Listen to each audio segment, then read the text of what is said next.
अच्छा, अब इसमें 23 का ही है। इसमें ये कि आपको एमसीक्यूज की प्रैक्टिस के लिए ज़्यादा चाहिए, और ज़्यादातर ट्राई यही करना कि न्यू पेपर से ज़्यादा सारे उनके तो एटलीस्ट सारे वेरिएंट्स आप कर लो। फिर पुरानों में से आप सेलेक्टेड थोड़ा बहुत देख सकते हो, क्योंकि आपको पता है कि अभी जो एग्जाम्स भी जिस तरह से आ रहे हैं उसमें वो न्यू सीक्वेंस को ही फॉलो कर रहे हैं। ठीक है, तो इस वजह से न्यू के तो जितने वेरिएंट्स आपके पास हैं वो सारे कर लेना, उनको छोड़ना नहीं। तो इसलिए पहले हम न्यू के सीक्वेंस के कर रहे हैं।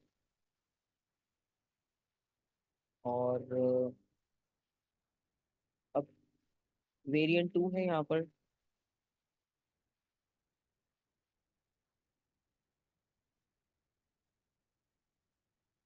ठीक है, अच्छा, पैटर्न ऑलमोस्ट सेम सेम देते हैं। जिस तरह फर्स्ट वेरिएंट में भी उन्होंने रिजल्टेंट का क्वेश्चन दिया था, यहाँ पर भी रिजल्टेंट का क्वेश्चन है।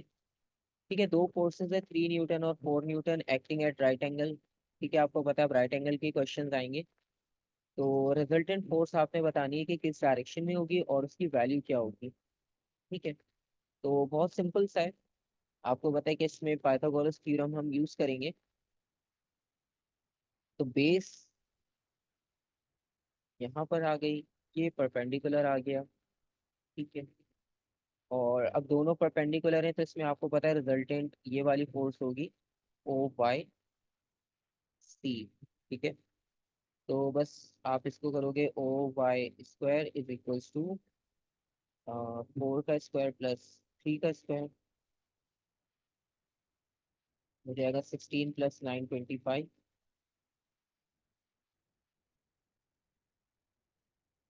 और इक्वल्स टू 5 न्यूटन।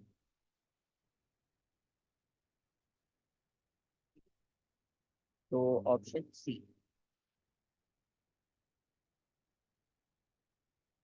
ठीक है, अगर कंफ्यूजन हो किसी भी क्वेश्चन के पार्ट में आप रोक कर दोबारा पूछ लेना, क्योंकि इजी होते कुछ क्वेश्चंस, तो बहुत उसमें इतना ज़्यादा प्रॉब्लम नहीं होती।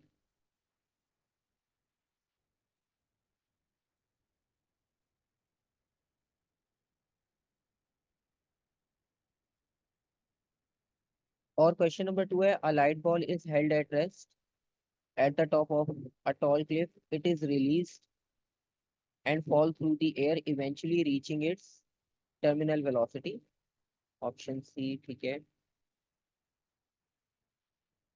अच्छा, अब वो टर्मिनल वेलोसिटी तक पहुंच गई, which describes the behaviour of the ball as it descends. अब वो क्योंकि डाउनवर्ड आ रही है, डाउनवर्ड आने का मतलब ये है कि उसके अकॉर्डिंगली आपने देखना है the initial acceleration of the ball, the final acceleration of the ball.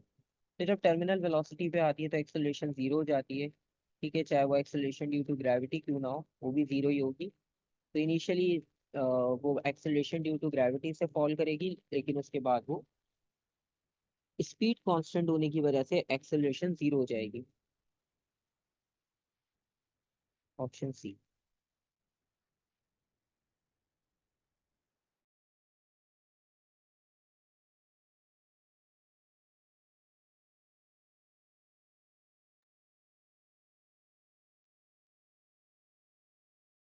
Question number 3, the graph represents the motion of a car.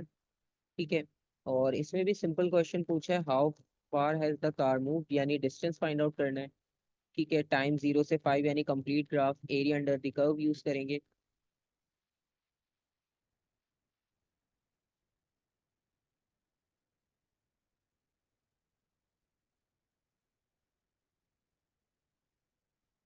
ठीक है, ऑप्शन सी बिल्कुल सही, क्योंकि 50 ÷ 2 25 बनेगा।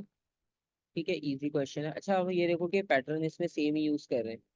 ये डिस्टेंस वाला क्वेश्चन फर्स्ट वेरिएंट में भी दिया था उन्होंने।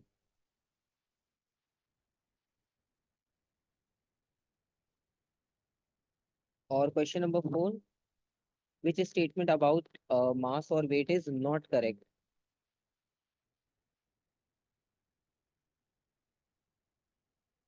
Masses can be compared using a balance. Mass is a force. Weight can be compared using a balance.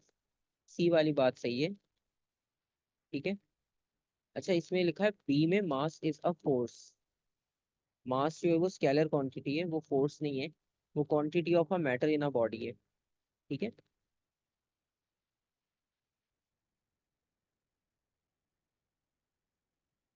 अच्छा, सॉरी, हाँ, रॉन्ग स्टेटमेंट करनी है। ठीक है, ठीक है, तो रॉन्ग स्टेटमेंट जो है वो बी ही है, क्योंकि मास जो है वो फोर्स नहीं होती, वो मैटर की क्वांटिटी होती है।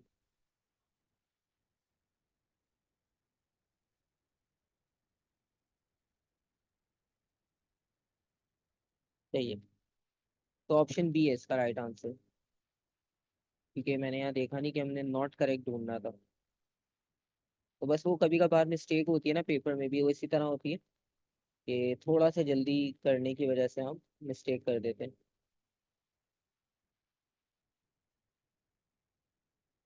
Question number 5, a spare P made of steel has a weight of 10 Newton on Earth, और एक और स्पेयर है Q, वो भी स्टील से बना हुआ है, उसका वेट है 10 newton on Mars. Option B, the gravitational field strength on Earth is greater than the gravitational field strength on Mars. Which statement is correct? Correct statement आपने ढूंढनी है। फर्स्ट है the mass of sphere P same as the mass of sphere Q. और अच्छा, अब इन्होंने यहाँ पर ये वाला क्वेश्चन भी फर्स्ट वेरिएंट में हमने देखा था, यहाँ पर उन्होंने लिखा 10 न्यूटन ऑन अर्थ। ठीक है, यानी ये जो स्फीयर पी है ये थोड़ा सा लाइट है, क्योंकि इन्होंने लिखा हुआ है कि अर्थ पे इसका वेट 10 न्यूटन है और अर्थ की ग्रेविटी ज्यादा है मार्स से, तो इसका मतलब है इसका मास कम होगा। स्फीयर पी का मास जो है वो कम होगा स्फीयर क्यू से। ठीक है, क्योंकि स्फीयर पी का मास कम होगा तो ग्रेविटी ज्यादा है, तो W equals to m g, तो मास कम है लेकिन ग्रेविटी ज्यादा होने की वजह से उसकी वैल्यू 10 बन रही है। और इसी तरह से इस स्फीयर क्यू की अगर हम बात करें, वो मार्स पे, मार्स की ग्रेविटेशनल स्ट्रेंथ कम है, तो यहाँ पर मास जो है वो इंक्रीज करना पड़ेगा, अदरवाइज दोनों की वैल्यूज बैलेंस नहीं हो पाएगी। ठीक है, तो mass of sphere P is less than the mass of sphere Q. Option B. ये सेम वाली स्टेटमेंट उनके लिए है कि जो मास और वेट का डिफरेंस सोच के मास को टिक कर देंगे कि मास तो सेम होता है। और which two quantities must be known to determine the density of a material? बहुत इजी है, डेंसिटी का फॉर्मूला याद होना चाहिए बस।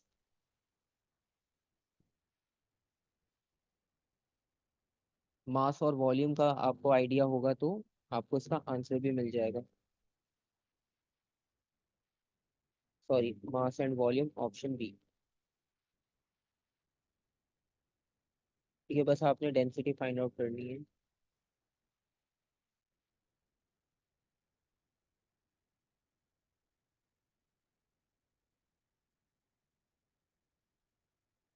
Question number 7, a truck is towing a car along a straight horizontal road at a constant speed.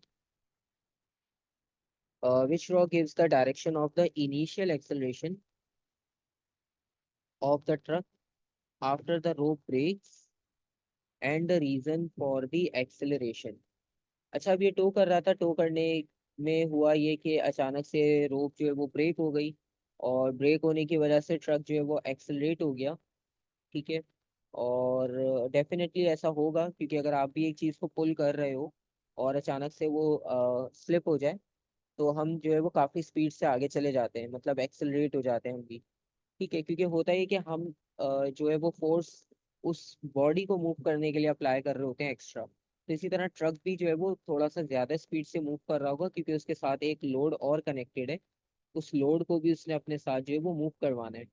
लेकिन अचानक से अगर रोप ब्रेक हो जाएगी, तो रोप ब्रेक होने के बाद वो जो उसकी एक्स्ट्रा स्पीड थी वो अब सिर्फ उस ट्रक पे ही अप्लाई होगी और वो एक्सेलरेट हो जाएगा।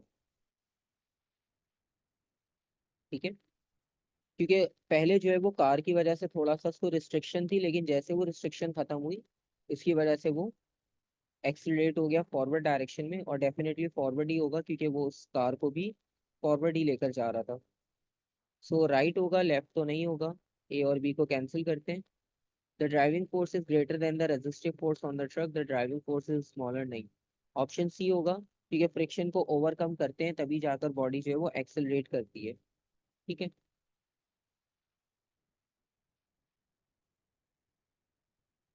तो रेजिस्टिव फोर्स, कार की भी रेजिस्टिव फोर्स बेसिकली ट्रक को ही जो है वो हैंडल करनी पड़ रही थी, क्योंकि कार का इंजन तो वर्क ही नहीं कर रहा था, इस वजह से।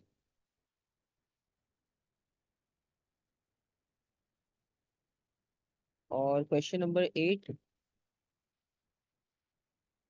a uniform beam is pivoted at the center and two identical masses x and y are placed so that the beam balances. A smaller mass is then added at the position shown. ठीक है, एक small mass यहाँ पर add किया है बाद में। ठीक है, और यूनिफॉर्म बीम जो है वो पिवट थी सेंटर में, और दो बिल्कुल सेम आइडेंटिकल मास जो है वो एक्स और वाई जो है वो उन्हें प्लेस किया था। How the how can the masses be position so the beam balances again.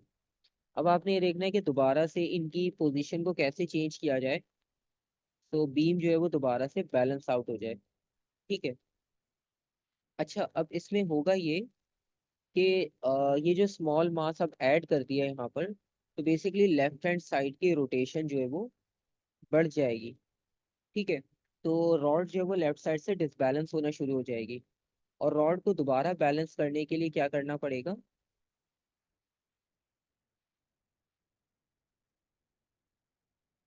कि जो एक्स हमारे पास है या तो हम उसका मोमेंट आर्म कम कर दें। ठीक है, क्योंकि इनिशियली तो दोनों मासेस आइडेंटिकल थे तो उन्होंने बैलेंस किया हुआ था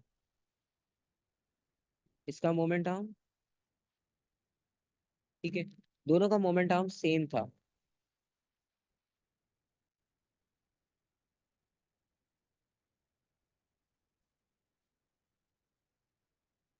ठीक है, दोनों का मास भी सेम था, दोनों का मास सेम है तो दोनों को इक्वल डिस्टेंस पे रखते तो बैलेंस हो जाते, सी सॉ की एग्जाम्पल। लेकिन अब क्या हुआ कि एक साइड पर जो है वो मास थोड़ा सा इंक्रीज हो गया। तो अब करना ये होगा कि जहां पर मास की क्वांटिटी इंक्रीज हो गई, तो अकॉर्डिंग टू फॉर्मूला अगर आप देखो F × D, तो जहां पर मास की वैल्यू इंक्रीज हुई है वहां पर फोर्स भी इंक्रीज हो जाएगी। ठीक है, W = mg के कॉन्सेप्ट से अगर आप देखो तो फोर्स इंक्रीज हो रही है। तो फोर्स इंक्रीज हो गई तो आप अगर इस डी की वैल्यू को कम कर दोगे तो जो आपका मोमेंट है वो दोबारा से पहले जैसा हो जाएगा। ठीक है, अगर आप दोनों ही इंक्रीज करोगे तो दोनों इंक्रीज करने में क्या होगा कि वो और ज्यादा रोटेशन हो जाएगी और ज्यादा मोमेंट मिल जाएगा। इसका मतलब ये है कि या तो हम वाई को थोड़ा सा दूर लेकर जाएं। ठीक है, अगर वाई को थोड़ा सा हम दूर ले जाएं तो इसका ये मोमेंट आर्म इंक्रीज हो जाएगा, ये बैलेंस कर लेगा। एक पॉसिबिलिटी तो ये है। दूसरी पॉसिबिलिटी ये कि एक्स को आप क्लोज ले आओ। तो एक्स को क्लोज ले आएंगे तो उससे क्या होगा, इसका मोमेंट आर्म शॉर्ट हो जाएगा। ठीक है, तो ये दो पॉसिबिलिटीज हो सकती हैं। अब उन्होंने एक्स वाई के बारे में तो एक ही दिया है। ठीक है, तो उसका तो फायदा नहीं है। और उन्होंने कहा है लास्ट में move the small mass away from the pivot, तो वो और ज्यादा रोटेशन बढ़ा देगा, इससे तो कोई फर्क नहीं पड़ना। हाँ, अगर इसको पिवट की तरफ लेकर जाते तो फर्क पड़ सकता है। तो अब आपके पास एक्स की चॉइस है, अवे फ्रॉम पिवट बिल्कुल गलत, क्योंकि इसमें रोटेशन और इंक्रीज हो जाएगी। तो पिवट के आप उसे क्लोज ले आओ तो वो रोटेशन जो है वो उसकी बैलेंस हो जाएगी, क्योंकि मोमेंट आर्म उसका शॉर्ट हो जाएगा परपेंडिकुलर डिस्टेंस। मास तो चेंज हो नहीं सकता, मास तो अब सेम ही है।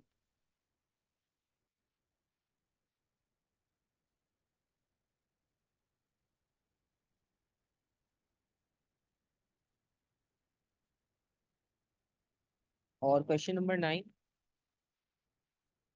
a resultant force of 2 Newton acts on an object of mass 3 kg for 6 seconds। Force given है, मास गिवन है, और टाइम गिवन है, और चेंज इन वेलोसिटी आपने फाइंड आउट करनी है।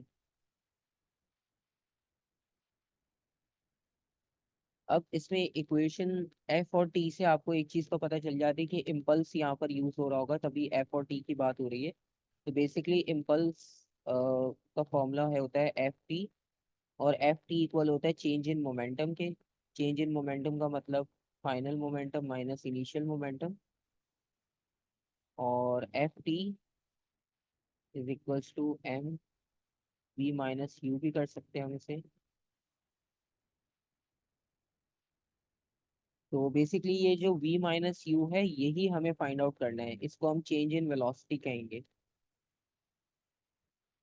क्योंकि इसमें इनिशियल फाइनल गिवन नहीं है।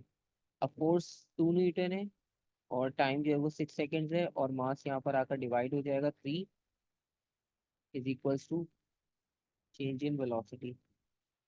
तो 2 6 12, और 12 divided by 3 is equals to 4।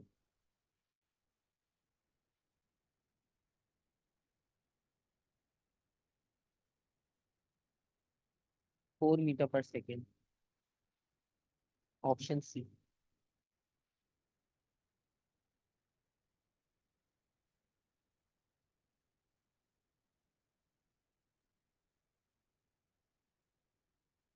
Question number 10 में मिसिंग पार्ट कंप्लीट करना है कि यहाँ पर कौन सी फॉर्म ऑफ एनर्जी हो सकती है। The diagram shows the energy stores for a mobile phone and how the energy is transferred between stores. Chemical energy थी बैटरी में, अब वो ट्रांसफर हुई। Internal energy, heating, sound, kinetic energy, बीच में पार्ट मिसिंग है। तो केमिकल एनर्जी किस फॉर्म में ट्रांसफर हुई है? ठीक है, बहुत सिंपल है। इलेक्ट्रिकल में ट्रांसफर होगी, फिर इलेक्ट्रिकल से हीटअप होगा। काइनेटिक एनर्जी होगी, चार्जेस क्योंकि मूव कर रहे हैं, हीटिंग और साउंड का कॉन्सेप्ट आ जाएगा। तो इलेक्ट्रिकल वर्क डन होगा यहाँ पर, जो पार्ट मिसिंग है। ठीक है, मैकेनिकल नहीं होगा, क्योंकि यहाँ पर हम कोई मैकेनिकल फोर्स अप्लाई नहीं कर रहे। इलेक्ट्रोमैग्नेटिक नहीं होगा, क्योंकि सिग्नल्स वगैरह की कोई बात नहीं हो रही। और साउंड तो बिल्कुल भी नहीं होगा। ठीक है, क्योंकि डायरेक्ट केमिकल से साउंड में कन्वर्ट नहीं होगा, पहले इलेक्ट्रिकल एनर्जी बनेगी, फिर वो पूरे सर्किट को रन करेगी।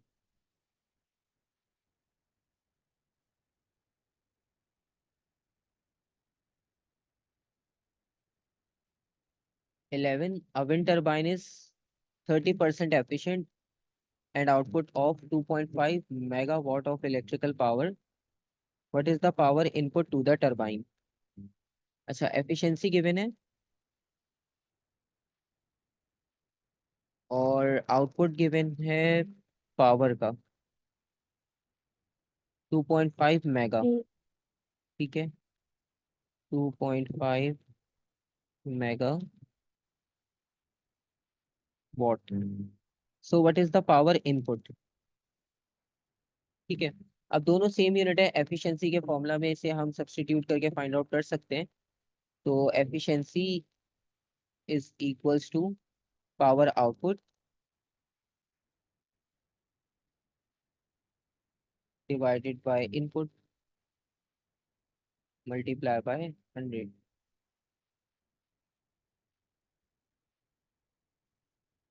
पी आई को यहाँ पे शिफ्ट कर देंगे, और 30 यहाँ पर आकर डिवाइड हो जाएगा।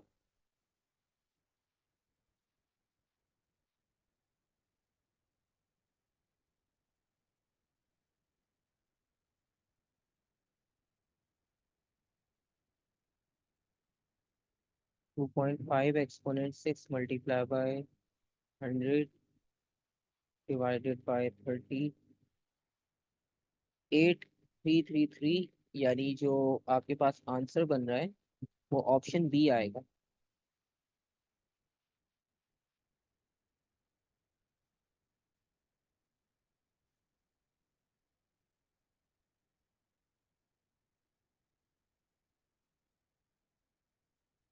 ठीक है, 1 2 3 4 5 6 है, इन 6 को एक्सपोनेंट्स में शिफ्ट कर देंगे तो ये 8.3 मेगावाट बन जाएगा।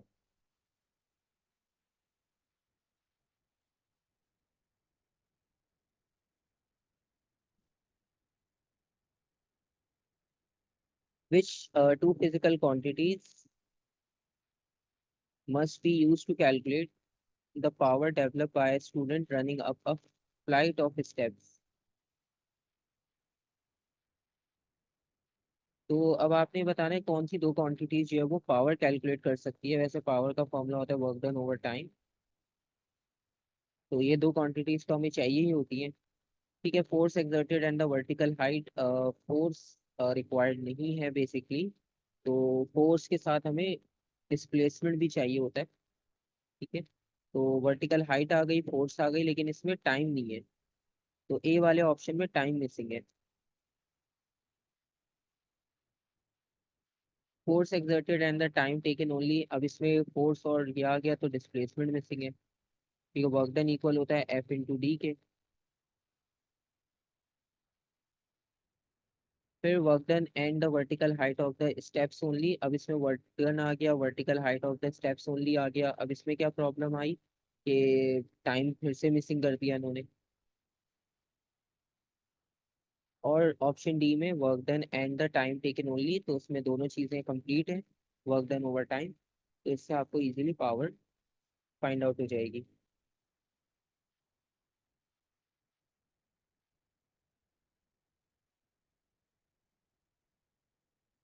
अच्छा, 13 में अब दोबारा से प्रेशर का क्वेश्चन है।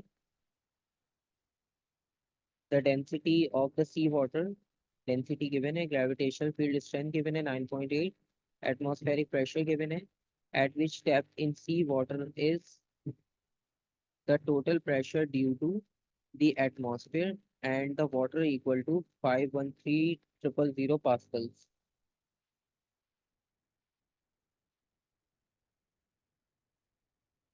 तो अब यहाँ पे डेंसिटी गिवन है, वैल्यू ऑफ जी, और atmospheric pressure at which depth in sea water is the total pressure due to atmosphere and the water equal to 513,000। तो ये बेसिकली टोटल प्रेशर है। डेप्थ इस बार आपने फाइंड आउट करनी है।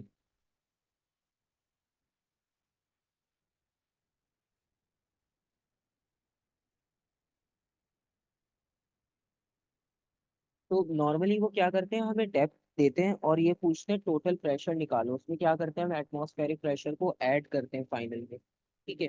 लेकिन यहाँ पर उन्होंने कहा है कि एटमॉस्फेरिक प्रेशर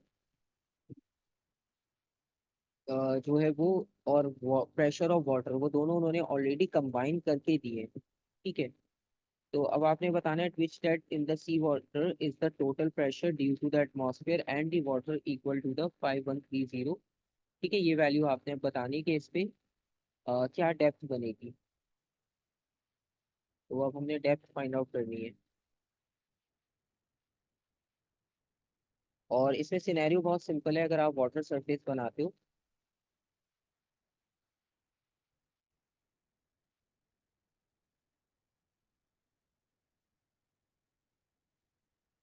और इस वाटर सरफेस में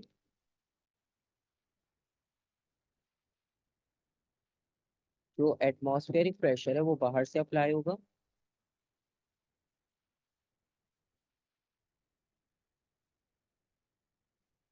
और जो डेप्थ में प्रेशर है,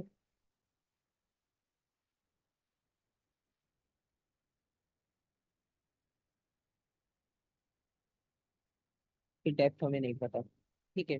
अच्छा, इन्होंने कहा है कि जो टोटल प्रेशर है वो लिख कर दिया आपको, इन दोनों का कंबाइन प्रेशर है 513 किलो पास्कल।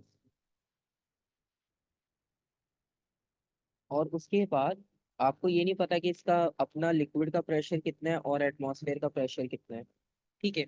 अच्छा, एटमॉस्फेरिक प्रेशर यहाँ पर लिखा हुआ है 101,000, यानी 101 किलो पास्कल्स गिवन है। तो इससे हमें ये पता चल जाएगा कि लिक्विड में प्रेशर कितना बन रहा है। तो total pressure is equals to pressure in liquid plus pressure in atmosphere. तो अब हमें चाहिए सिर्फ प्रेशर इन लिक्विड। तो टोटल प्रेशर में से प्रेशर ऑफ एटमॉस्फेयर को अगर हम माइनस कर दें तो प्रेशर इन लिक्विड मिल जाएगा आपको। प्रेशर इन लिक्विड इक्वल होगा,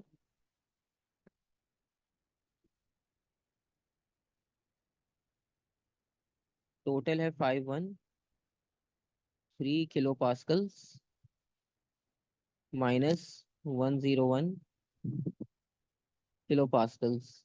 इन दोनों को सब्ट्रैक्ट कर लेंगे तो आपको सिर्फ लिक्विड का प्रेशर मिल जाएगा, 412।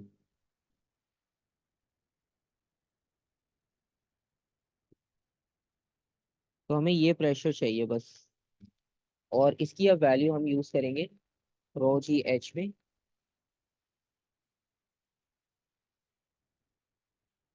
इसमें से एच फाइंड आउट कर लेंगे।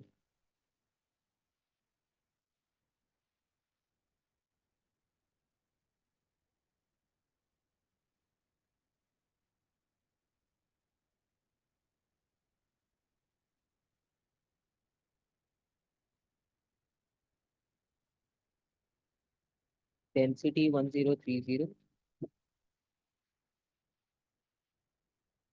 ठीक है, ऑप्शन ए। ऑप्शन ए आ रहा आपके पास, ठीक है, इसकी कैलकुलेशन भी ऑलमोस्ट हो गई।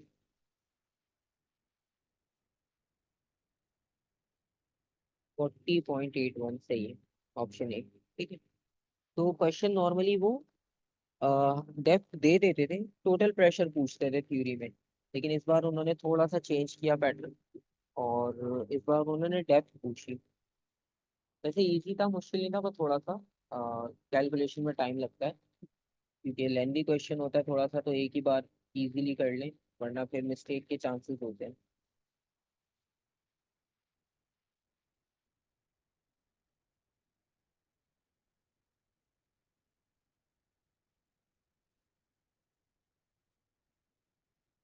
ठीक है, क्वेश्चन नंबर 14 जो है वो अब जर्नल फिजिक्स खत्म हो गया, अगेन यहाँ से थर्मल स्टार्ट हो गया, एब्सोल्यूट जीरो।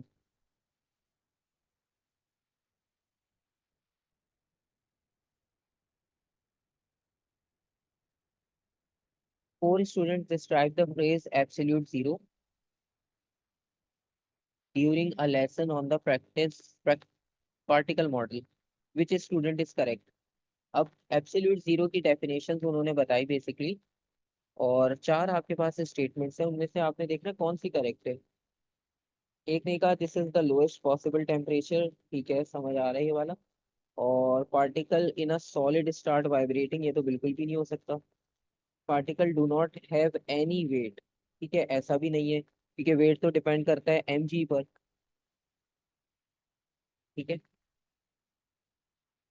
और पार्ट डी है, particles have the least gravitational potential energy, ये भी पॉसिबल नहीं है, तो ऑप्शन ए होगा, this is the lowest possible temperature.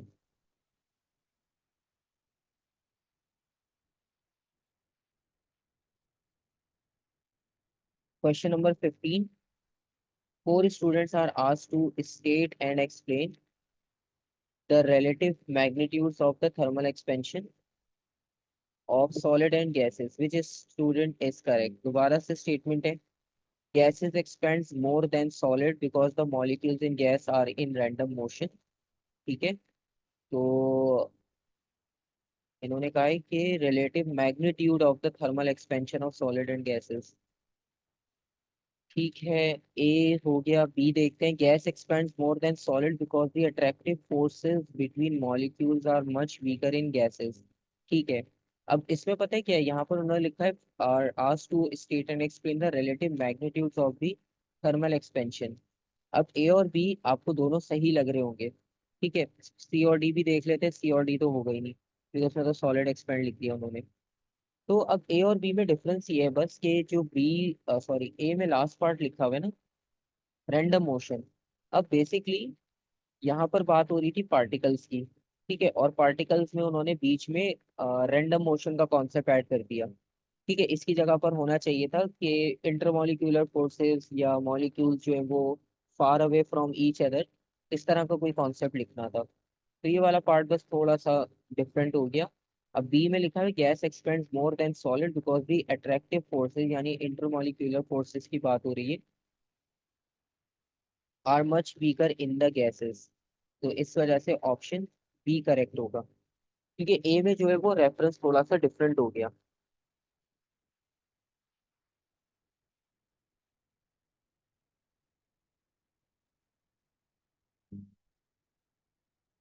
और question 16, four cups A B C and D contain hot coffee, which cup keeps the coffee warm the longest।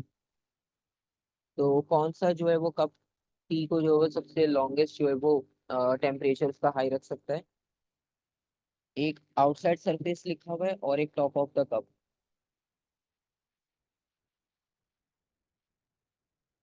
तो top को तो कवर करना ही पड़ेगा, ठीक है, इसका मतलब है बी और डी नहीं हो सकता, क्योंकि उसने तो कवर ही नहीं यूज किया। तो अब व्हाइट और ब्लैक में चॉइस है, तो ब्लैक बेसिकली क्या होता है, वो गुड एब्जॉर्बर भी है और एमिटर भी है। ठीक है, लेकिन वाइट जो है वो गुड रिफ्लेक्टर है।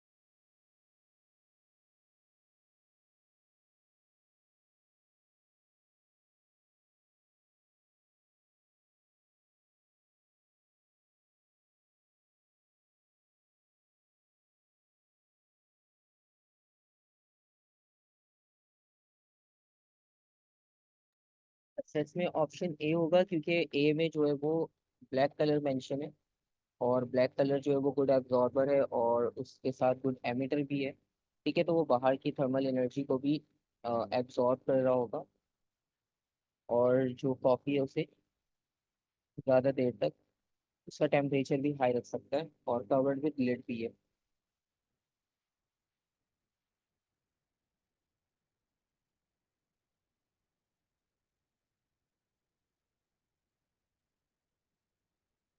The diagram shows a wave.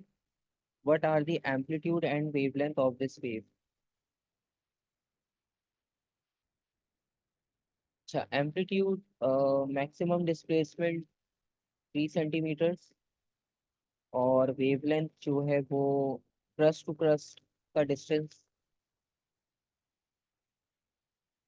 ये वेवलेंथ आ गया और ये एम्पलीट्यूड आ गया।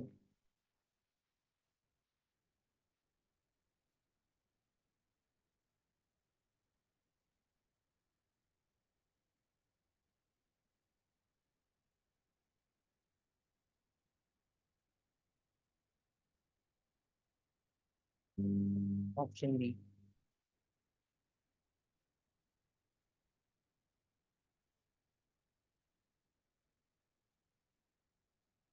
Question number 18, optical fibres are used to transmit digital signals using infrared radiations. The average refractive index of the fiber is 1.50.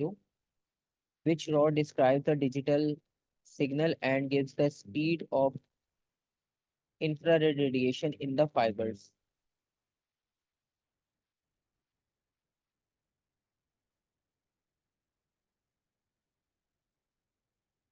अब यहाँ पर रिफ्रैक्टिव इंडेक्स गिवन है 1.5,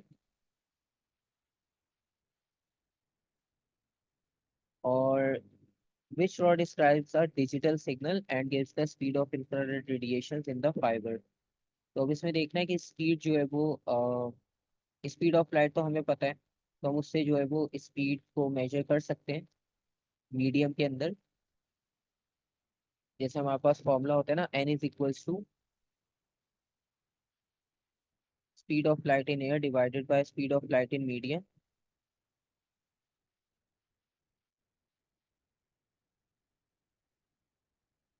और ये वाली क्वांटिटी अननोन होगी, is equals to refractive index 1.5, और v is equals to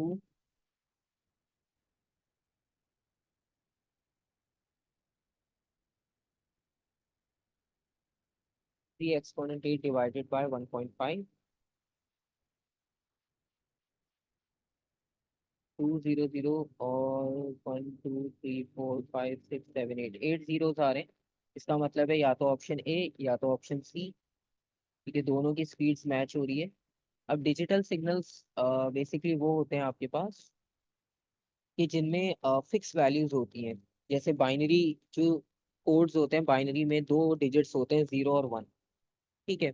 analogue में, अब डिजिटल और एनालॉग में आपको डिफरेंस करने के लिए बहुत सिंपल सा कॉन्सेप्ट है कि डिजिटल की वैल्यूज होती हैं डिस्क्रीट। ठीक है, मतलब कोई फिक्स वैल्यूज होती हैं।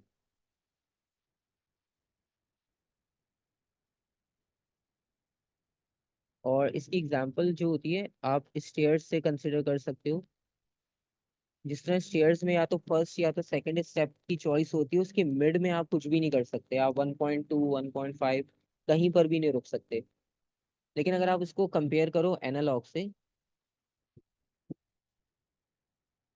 तो एनालॉग में कंटिन्यूस वैल्यूज होती हैं, जिस तरह नॉब्स हमें दी होती हैं कहीं कहीं पर वैल्यूज चेंज करने के लिए, तो वो नॉब कंटिन्यूस होती है। और स्लोप की एग्जांपल आप ले लो, तो स्लोप कंटिन्यूस होता है, उसमें आप कहीं पर भी स्टेप रख सकते हो। ठीक है। तो इस तरह से जो है वो एनालॉग की वैल्यूज काम करती हैं। तो इसके अकॉर्डिंगली ऑप्शन ए फाइनल होगा, कि जिसमें टू वैल्यूज यानी 0 और 1। ठीक है, उन्होंने टू वैल्यूज में रेफरेंस दिया 0 और 1 का।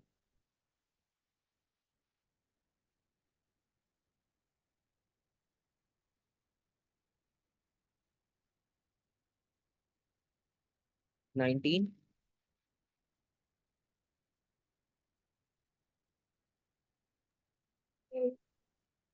ए, which statement describes monochromatic light.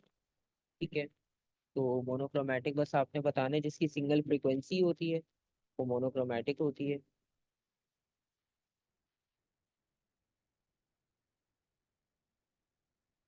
20 में फिर से prism. A beam of light consists of yellow and blue light. The beam of light is incident on a glass prism. Which diagram is correct? फिर से correct diagram हमने ढूंढनी है। तो इसमें से देखते हैं, ए तो बिल्कुल ही गलत है, उसमें तो रिफ्रैक्शन ही ऊपर चली गई सारी। ठीक है। और बी भी गलत है।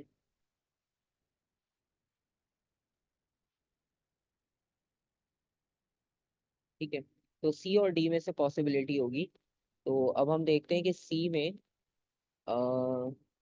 सी और डी सेम है, बस सीक्वेंस का डिफरेंस है। अब आपको सीक्वेंस याद होना चाहिए। रेड सबसे टॉप पर होता है,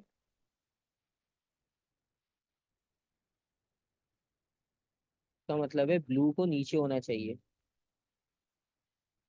ठीक है। तो ब्लू को जो है वो नीचे होना चाहिए, और येलो को ऊपर होना चाहिए। तो डी ऑप्शन जो है वो करेक्ट है। इसमें सीक्वेंस गलत लिख दी है, बाकी सही है।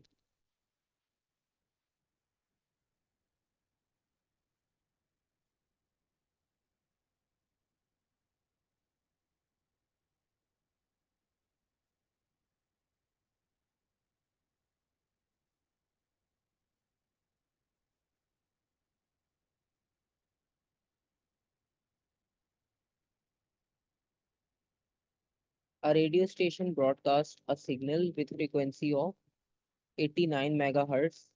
What is the wavelength of this signal? तो वेवलेंथ आपने फाइंड आउट करनी है, फ्रीक्वेंसी गिवन है। ठीक है। अब रेडियो स्टेशन की बात हो रही है, इसका मतलब है रेडियो वेव्स होंगी, इलेक्ट्रोमैग्नेटिक स्पेक्ट्रम के रीजन में आ रही है, स्पीड भी सेम होगी, स्पीड ऑफ लाइट के इक्वल।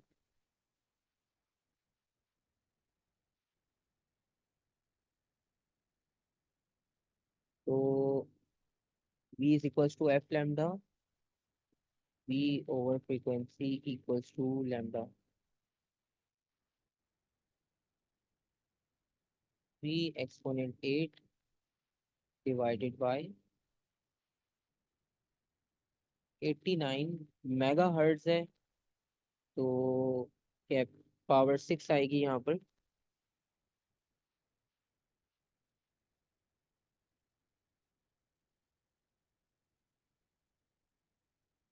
89 exponent 6, 3.37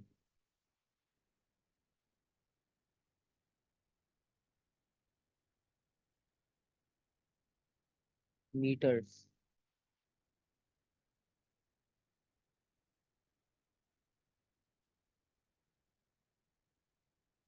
round off 3.4।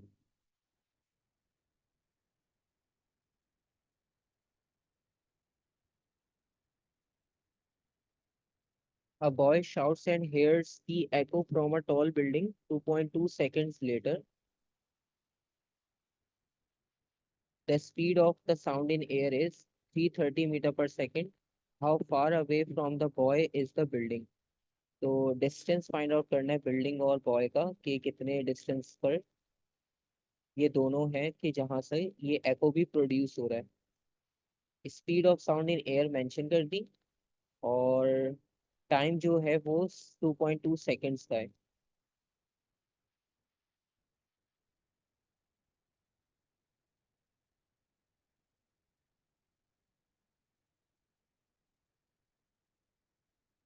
इतने टाइम बाद आपको एको मिला और स्पीड ये थी सी। ठीक है।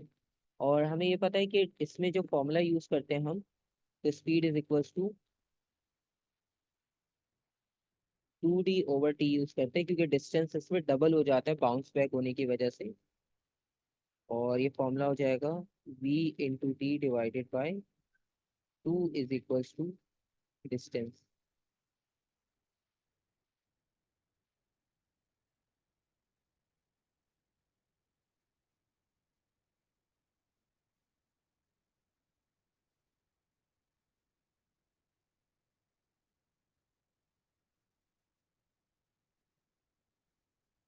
ठीक है, तो आंसर आएगा 363,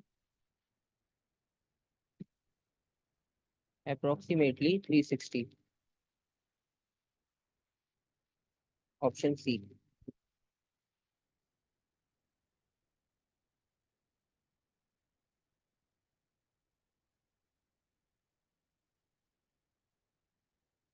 यहाँ से वेव सेक्शन स्टार्ट हुआ था, और अब जो है वो इलेक्ट्रिसिटी स्टार्ट होगा।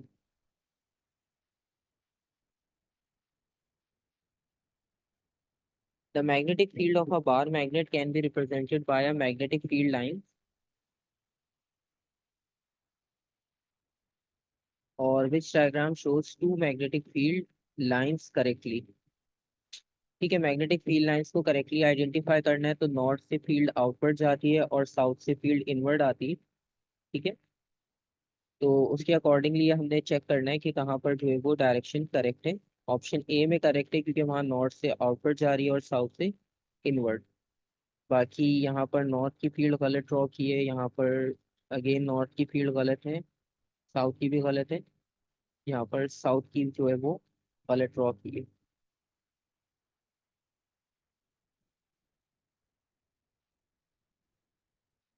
तो option A. 24, a plastic rod is रब विद अ ड्राई क्लॉथ। फिर से प्लास्टिक रॉड और ड्राई क्लॉथ है, और रॉड पे जो चार्ज है वो पॉजिटिव है। Why has the rod become positively charge? अब ये पॉजिटिव इसलिए हुई क्योंकि इसने अपने इलेक्ट्रॉन्स को लूज कर दिया। ठीक है, इस वजह से इस पे पॉजिटिव चार्ज आ गया। अच्छा, पिछले वाले वेरिएंट में इन्होंने डायग्राम दी थी, इसमें इन्होंने बस स्टेटमेंट वाइज पूछ लिया।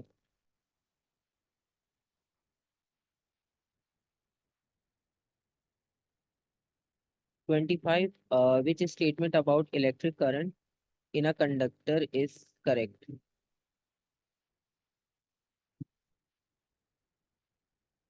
अच्छा, इसमें डीसी एसी वाला कॉन्सेप्ट पूछा है बेसिकली।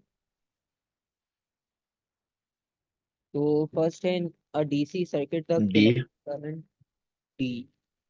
ठीक है, बाकी स्टेटमेंट्स चेक कर लेते हैं। In DC the electric current gradually decreases. ठीक है, ऐसा कोई कॉन्सेप्ट नहीं होता। In a DC current the free electrons flow back and forth, ये भी नहीं होता। और in AC the electric current remains exactly the same all the time, ऐसा भी नहीं है। In AC current the flow of charges changes directly continually, option D.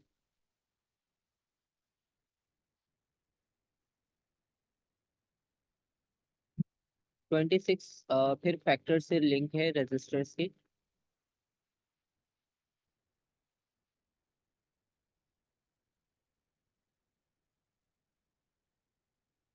Metal wire x है जिसका डायमीटर यूनिफॉर्म है, रेजिस्टेंस आर। एक second piece of wire है जिसको वाई से रिप्रेजेंट कर रहे हैं, सेम मेटल से बनी है और इसका भी यूनिफॉर्म डायमीटर है। लेकिन वाई का क्रॉस सेक्शनल एरिया डबल है और हाफ लेंथ है एज कंपेयर टू एक्स। इसका मतलब ये हुआ कि resistance, sorry, length of y is equals to half of length x,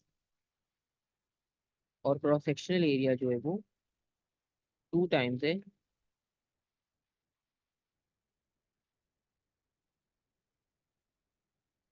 area of x के। ठीक है। अच्छा, इसके बाद इस बेसिस पे आपने देखना है फॉर्मूला। पहले फॉर्मूला देखते हैं। R is equals to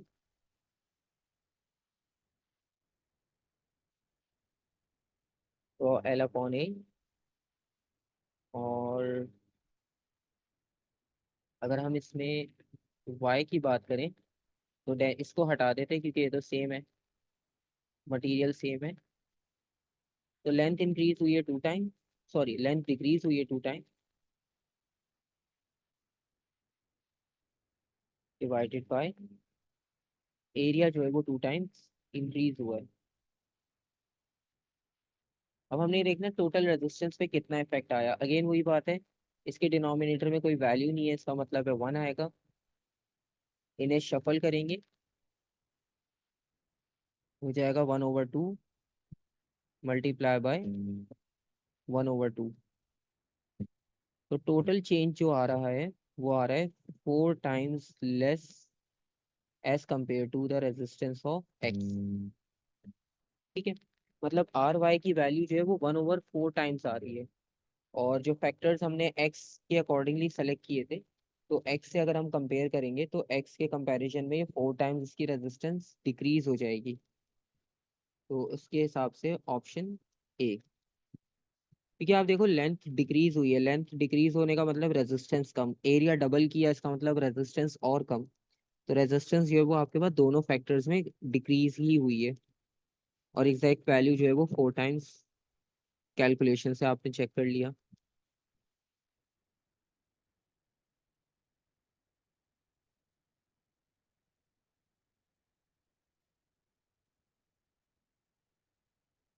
question number 27, an electric fire is connected to 240 volt supply and transfers energy at a rate of 1 kilowatt.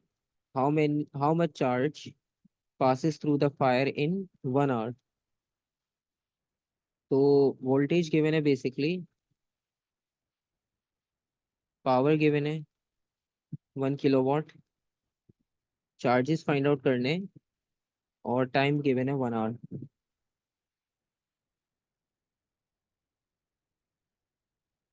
तो चार्जेस के लिए हमें करंट की वैल्यू चाहिए होगी, टाइम की वैल्यू तो गिवन है क्योंकि चार्ज इक्वल होता है आई टी के। तो सबसे पहले हमें करंट फाइंड आउट करना पड़ेगा, और करंट को फाइंड आउट करने के लिए पावर का फॉर्मूला यूज करते हैं।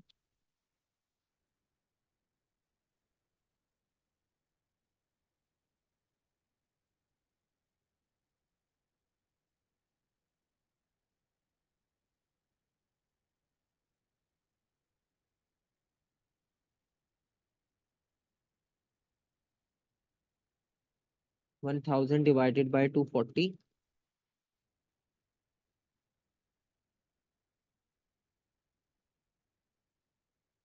4.166।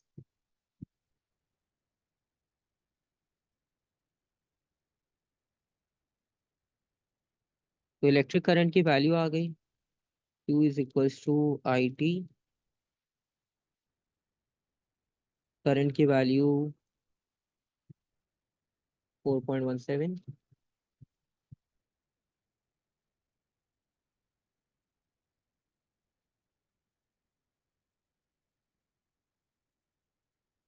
टाइम की वैल्यू 1 आवर है, इसका मतलब मल्टीप्लाई बाय 60।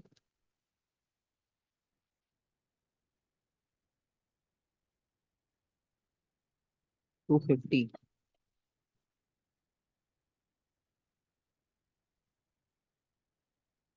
अच्छा, 1 आवर में 1 मिनट, 1 आवर में 60 मिनट्स और 60 सेकेंड्स। तो इसे एक बार और मल्टीप्लाई बाय 60 कर लेते हैं।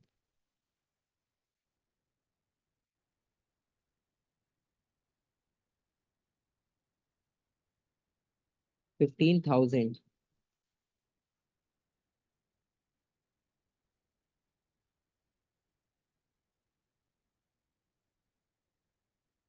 15,000 का मतलब है 1.5 exponent 4।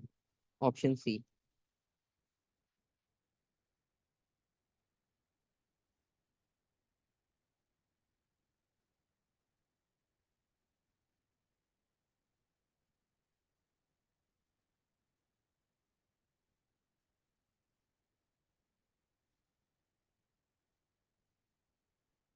Question number 28. Two lamps are connected in parallel.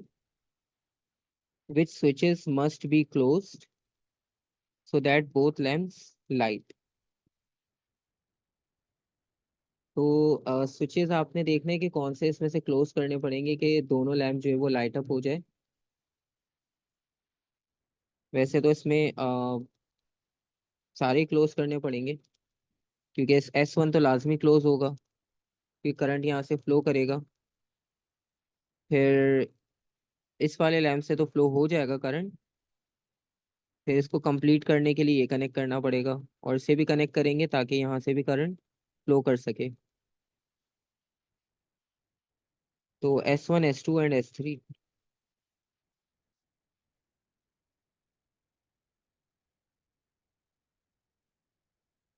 Question number 29. The diagram shows a circuit that switches on a lamp when there is no change in the environment.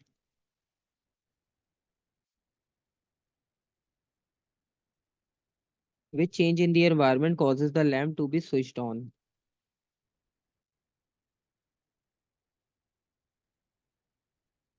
तो environment में basically quantity change होने की वजह से lamp जो है वो light up हुआ है।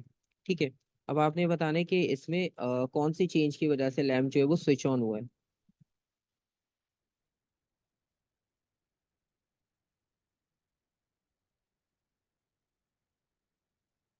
अब यहाँ पर आप ये देखो कि ये थर्मिस्टर दिया है इन्होंने। ये वाला कंपोनेंट थर्मिस्टर है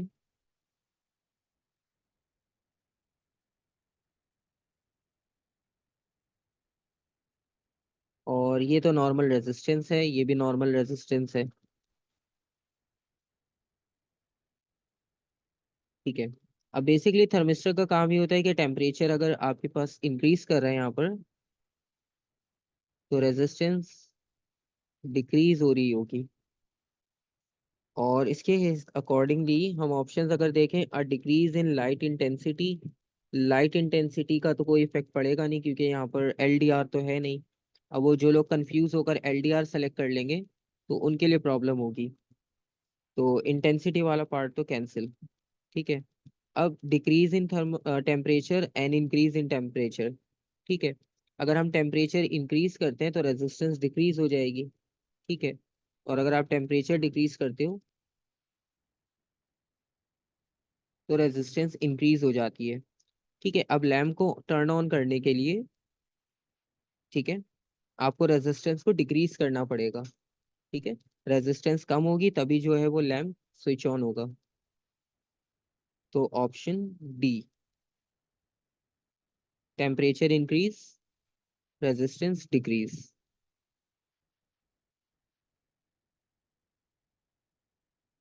option D.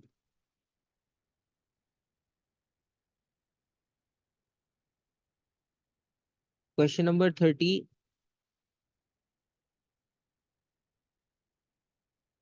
A step down transformer is 100% efficient. It has an input voltage of 240 volt AC and an output voltage of 60 volt. The current in the primary coil is 0.5 ampere. What is the current in the secondary coil? अब उन्होंने कहा है कि वो 100% efficient है। इसका मतलब है पावर इनपुट जो है वो इक्वल होगी पावर आउटपुट के। और इनपुट का मतलब प्राइमरी भी लिख सकते हो आप। So voltage of primary coil is equal into current in primary coil is equals to voltage in secondary current in secondary. अब इसमें से आपने secondary coil current in secondary coil find out करना है, यानी IS।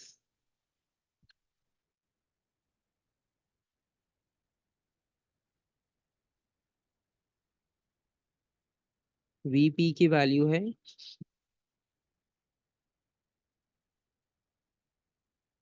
ये इनपुट है यानी प्राइमरी, ये आउटपुट है सेकेंडरी। ये करंट है प्राइमरी,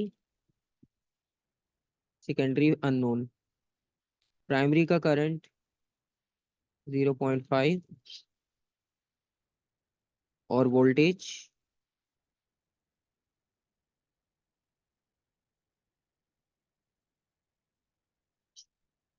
240 डिवाइडेड बाय सेकेंडरी में जो है वो 60 है।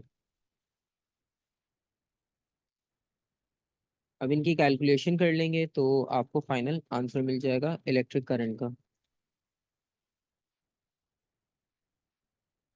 0.5 multiply by 240 divided by 2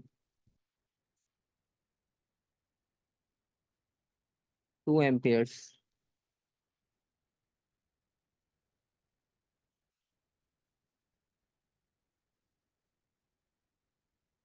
31 the diagram shows the pattern of the magnetic field due to the current in the straight wire. अच्छा, स्ट्रेट वायर में करंट की डायरेक्शन डाउनवर्ड है, तो राइट हैंड रूल के अकॉर्डिंगली अगर आप देखो तो उन्होंने रोटेशन आपको एक एक्स और वाई दो रोटेशंस भी शो करके दिए हैं। अब बताने विच लॉ इज करेक्ट।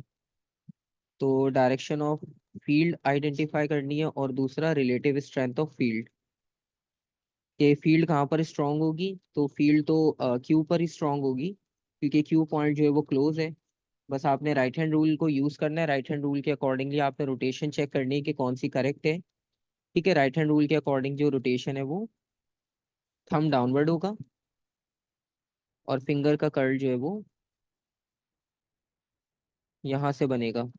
ठीक है, तो ये वाली रोटेशन करेक्ट है, ये वाली गलत है। तो रोटेशन वाई जो है वो सही है और पॉइंट के ऊपर जो है वो स्ट्रांगर होगी फील्ड। Option D. इसमें राइट हैंड रूल यूज किया है, सिंपल वाला, मैग्नेटिक फील्ड और थंब। थंब जो है वो करंट को रिप्रेजेंट कर रहा है और फिंगर्स जो है वो फील्ड को।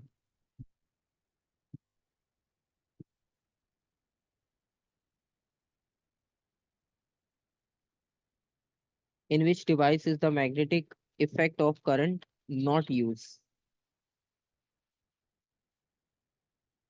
अब इसमें से बताने कि किस डिवाइस में magnetic effect of a current not use, current का इफेक्ट हम यूज नहीं करते। तो बेसिकली इलेक्ट्रोमैग्नेट नाम से ही पता चल रहा है, इलेक्ट्रोमैग्नेट तो करंट यूज होता है, लाउड स्पीकर में भी होता है, रिले में भी होता है, लेकिन पोटेंशियल डिवाइडर में जो है वो मेन पर्पस जो है पोटेंशियल को डिवाइड करना होता है। तो उसमें करंट को जो है वो रेफरेंस नहीं लिया जाता, क्योंकि सीरीज में कनेक्टेड होते हैं, सीरीज में करंट सेम होता है। तो उसमें वोल्टेज आपके पास जो है वो इंपॉर्टेंट होता है कि वो किस तरह से डिवाइड हो रहा है।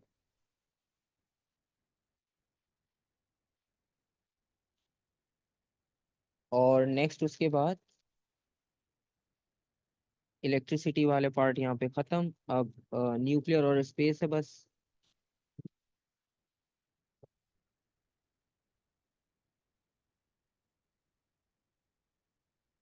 Fission and fusion are two types of nuclear process. How does the total mass of the nuclides produce compared with the total mass of the original nuclide or nuclides in these nuclear process? अब मास के बारे में पूछ रहे हैं कि जब ये दोनों प्रोसेस होते हैं तो total mass of fission products compare to the original mass.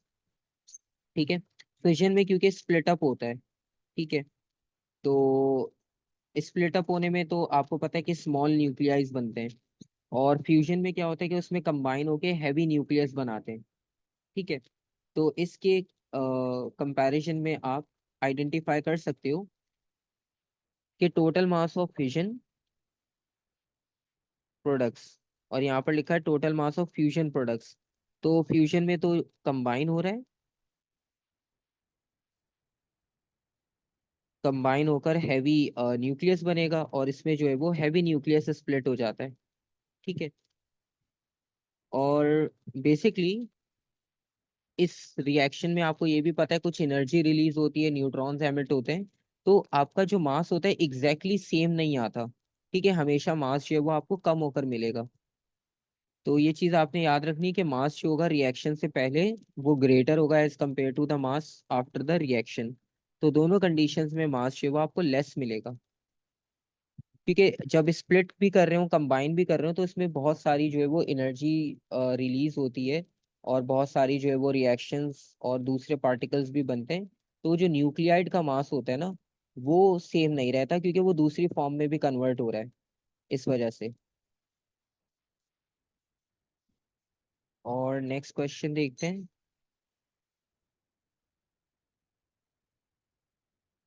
Question number 34, the table shows the composition of three different nuclei, और which nuclei are isotopes of the same element. ठीक है, आइसोटोप बताने same element के, इसमें से कौन से। Isotope में अगेन वही बात है, प्रोटॉन नंबर हमें देखना पड़ेगा कि प्रोटॉन नंबर किसमें सेम है।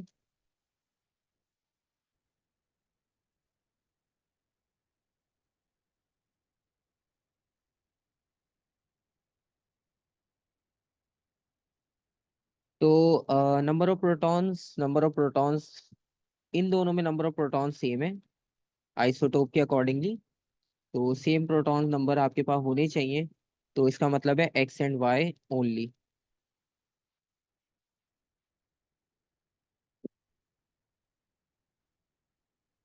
उसके बाद 35, question number 35, which change occurs in the nucleus of radio active atom during beta emission. ठीक है, बीटा एमिशन की इक्वेशन आपके माइंड में है। ठीक है, आप कोई भी रैंडम इक्वेशन से कंसिडर कर सकते हो। उसमें आपको पता है क्या होता है कि एक न्यूट्रॉन एक प्रोटॉन बनाता है और एक इलेक्ट्रॉन बनाता है। ठीक है, तो बहुत सिंपल सा रिएक्शन है, क्योंकि उसकी हम इक्वेशन भी लिखते हैं। अगर लेट सपोज एक एलिमेंट था एक्स 6 12, उसने स्प्लिट होकर एक एलिमेंट बनाया वाई प्लस -1 0। तो ये -1 इलेक्ट्रॉन बन गया, और यहाँ पर ये जो 7 हुआ है, ये 7 इस वजह से हुआ है क्योंकि एक प्रोटॉन प्रोड्यूस हुआ है। एक प्रोटॉन यहाँ पर आ गया, एक इलेक्ट्रॉन यहाँ पर आ गया। तो इसका मतलब है वो न्यूट्रॉन जो है वो स्प्लिट होकर ये बनाता है, क्योंकि न्यूट्रॉन न्यूट्रल एटम है। और जब एक प्रोटॉन और इलेक्ट्रॉन दोबारा से कंबाइन होंगे तो उसका प्रोडक्ट जो है वो सेम हो जाएगा।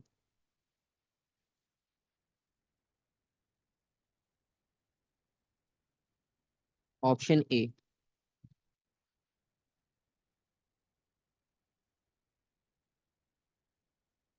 Question 36, a radio active isotope has a half life of 8 days.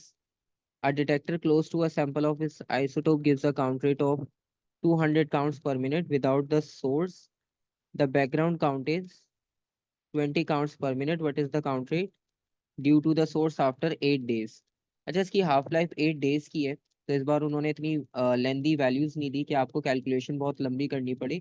तो सबसे पहले तो सैंपल जो है वो 200 का गिवन है। 200 में से हम बैकग्राउंड रेडिएशन माइनस कर लेते हैं, तो 180 काउंट्स पर मिनट बन गया। और आफ्टर 8 days इसकी एक हाफ लाइफ हो जाएगी।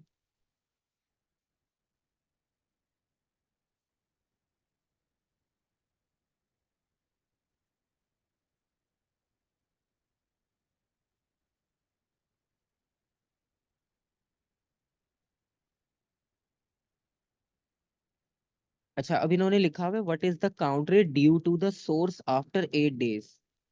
अब इन्होंने ये नहीं लिखा कि डिटेक्टर जो है वो अब कितनी रीडिंग शो करेगा। ठीक है, पिछला जो फर्स्ट वेरिएंट का क्वेश्चन था उसमें लिखा हुआ था कि डिटेक्टर अब रीडिंग जो है वो कितनी आपको रिप्रेजेंट कर रहा है। ठीक है, यहाँ पे डिटेक्टर की बात नहीं की, यहाँ पर बस लिखा है कि इसकी हाफ लाइफ ये थी, इसकी ये एक्चुअल वैल्यू थी। तो अब हाफ लाइफ जब इसकी 8 days के बाद होगी तो उसका काउंट रेट कितना होगा। ठीक है, तो इसमें सिर्फ आप 90 को टिक करोगे, इसमें आपको बैकग्राउंड रेडिएशन दोबारा से ऐड करने की जरूरत नहीं है, क्योंकि अब इस बार उन्होंने डिटेक्टर का रेफरेंस नहीं दिया। फर्स्ट वेरिएंट में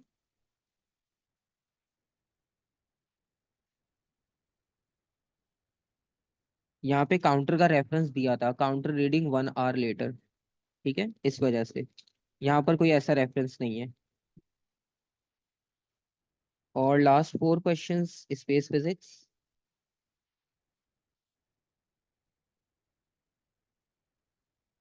question number 37, which statement about the solar system is correct.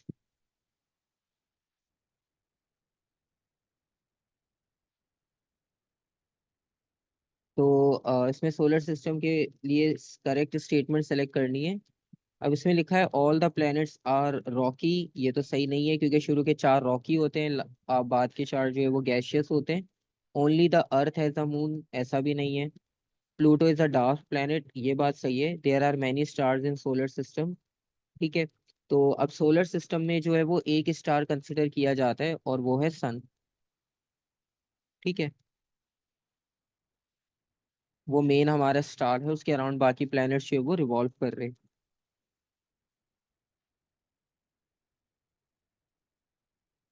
और question number 38, comet bodies which orbit around the sun in the solar system, what is the shape of the orbit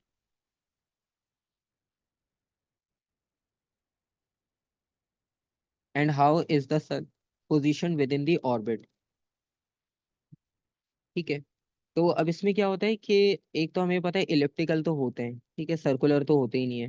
तो elliptical होंगे। अब elliptical में दो choices है, सन की position बतानी है। अब सोलर सिस्टम में सन सेंटर में होता है, ठीक है।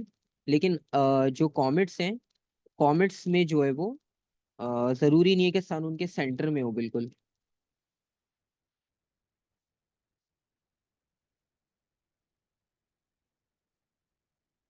Option D.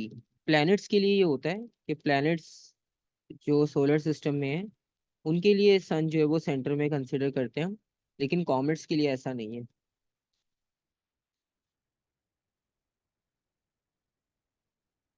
और question number 39, which nuclear reaction produces the release of energy to power a star?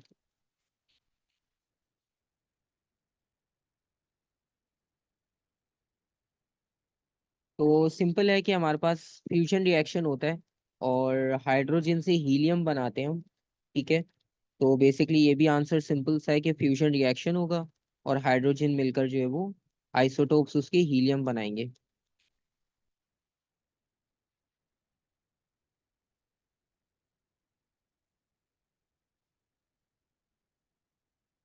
और लास्ट क्वेश्चन है हबल्स कांस्टेंट से रिलेटेड। ठीक है। बेसिकली हबल ये आपको बताते हैं कि बेसिकली ये रेशियो होता है जिस स्पीड से गैलेक्सी मूव कर रही है, ठीक है, और उसका डिस्टेंस फ्रॉम अर्थ क्या है।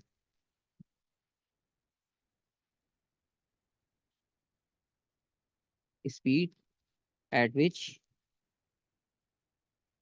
गैलेक्सी इज मूविंग अवे,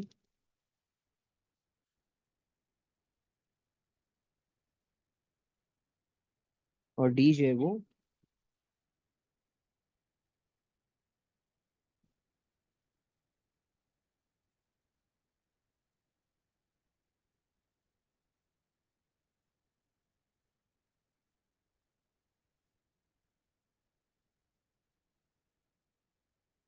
ठीक है। तो ये बेसिकली डेफिनेशन होती है हबल्स कांस्टेंट के लिए।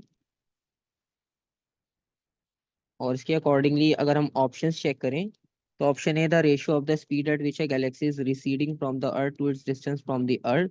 The value of change in wavelength, ये भी नहीं है। It's the constant used to represent the rate of expansion of universe in all directions, ये भी नहीं है। The estimated constant equal to the age of universe, ये भी नहीं है।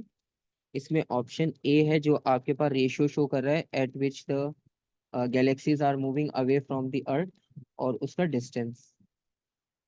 ठीक है। तो ये आपके पास सेकंड वेरिएंट भी मई जून 23 का कंप्लीट हो गया।